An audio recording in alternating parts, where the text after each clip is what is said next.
बांदी मां ख़बर ईंदा हलो त बांदी वासी रिटायर्ड मुलाज़िम गुलाम हैदर जमाली संदसि पाड़े में वेठल एंटी इंक्रोचमेंट फोर्स जे पुलिस एहलकार सनम जमाली जी ज़्यादतियुनि ख़िलाफ़ प्रेस क्लब बांदी पहुची दाईंदे चयो आहे त मुंहिंजो नालो गुलाम हैदर जमाली आहे। मां 5 वार्ड बांदी शहर में रहंदो आहियां।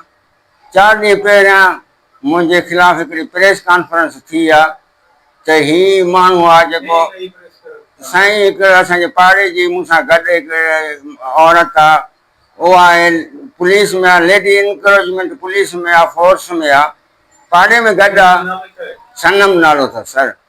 उन मुंहिंजे ख़िलाफ़ प्रेस कई आहे त हिन असां ते तालुकात रखण जे लाइ चाहे थो। साईं मुंहिंजी उमिरि आहे, असुलु इशू आहे प्रॉपर्टी जो।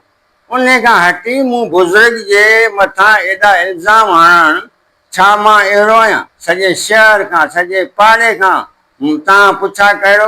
मां इज़त वारो माण्हू आहियां, मां गवर्नमेंट जो रिटायर मुलाज़िम आहियां। ऐं साईं इहो प्रॉपर्टी जो मसइलो मुख़्तियार काल दौर वटि दाई वई आहे, उहो ॾिसी वियो आहे, तपेदार बांदी ॾिसी वियो आहे, उहा रिपोर्ट ठाहे दौर ॾिनी अथनि। उन्हनि हिननि खे कुझु न मञियो। उन खां पोइ असां चेयरमैन बांदी खे इहो मसइलो ॿुधायो आहे। कंहिं वॾेरे खे न आहे मञिणो, कंहिं चङे मुड़ुस खे न आहे मञिणो, पंहिंजो औरताणो कार्ड इस्तेमालु करे मूं अछी दाढ़ी वारे माण्हू जे मथां हेॾो वॾो इल्ज़ाम। छा साईं मां अहिड़ो आहियां? मां सॼो पाड़ो मुंहिंजो शायदि आहे, हिकु हिकु माण्हू खां मुंहिंजे सॼे राया वरितो बांदी वारनि खां त हीउ शख़्स कीअं आहे, हिन जा पुट कीअं आहिनि। असांजे असुलु इशू ते प्रेस करे न वञी असांजी इज़तनि ते हमला कया अथनि। छो असांजी इज़त न आहे? हिननि जी इज़त आहे। साईं असुलु मसइलो प्रॉपर्टी जो आहे। केर बि हली सरज़मीन ॾिसे, मां ॾोही हुजां, मूंखे जेका सज़ा आहे उहा क़बूल आहे सर। कुझु न आहे मसइलो, मसइलो असुलु इशू आहे सॼी घटी आहे नंढी। उन घिटी में सभु कंहिंजा ॾाका ठहिया पिया आहिनि। मूंखे गवर्नमेंट हींअर 2 कमरा बिलावल वारा मिलिया। मां मिसकिन आहियां, पेंशन ते गुज़ारो कयां थो। उन बिलावल जा 2 कमरा मां ठाहिराया। हाणे उन्हनि जे चढ़ण लाइ मूंखे ॾाका ठाहिण जी इजाज़त न आहे।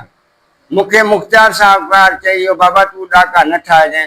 मां चयोसीं मां कोन ठाहे। तपेदार मूंखे चयो बाबा सभिनी जा नेसारा लॻा पिया आहिनि, बाबा फ़िलहाल तूं नेसारा बंदि कर। मां साईं नेसारा बंदि करे छॾिया। हाणे हींअर अदी जी फरमाइश आहे, अदी मां त मां आहे नंढड़ी मुंहिंजी जीजल मुंहिंजे मथां एॾा इल्ज़ाम हणे थी। उहो औरत मां त मूंखे हींअर बि धीउ जेतिरी आहे, मुंहिंजी धीउ जेतिरी आहे। साईं हींअर हुनजो अहिड़ो मुतालबो जेको आहे मां पूरो ई नथो करे सघां। मुंहिंजो घर उन खां 5 फुट परे आहे। हू चए थो हितां मूंखे सॼी सेफ्टी भित कढी ॾियो ऐं मुंहिंजी जाइ बंदि करे मूंखे महफ़ूज़ करे ॾियो।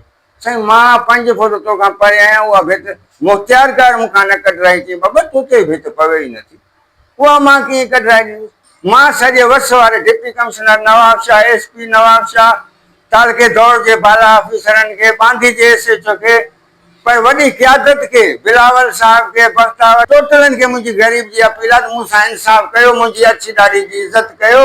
मां अहिड़ो माण्हू न आहियां, मुंहिंजी तव्हां इंक्वायरी करायो। सब्सक्राइब कयो अवामी न्यूज़ HD खे ऐं ताज़ा तरीन ख़बरुनि लाइ ॾिसंदा रहो अवामी न्यूज़ HD।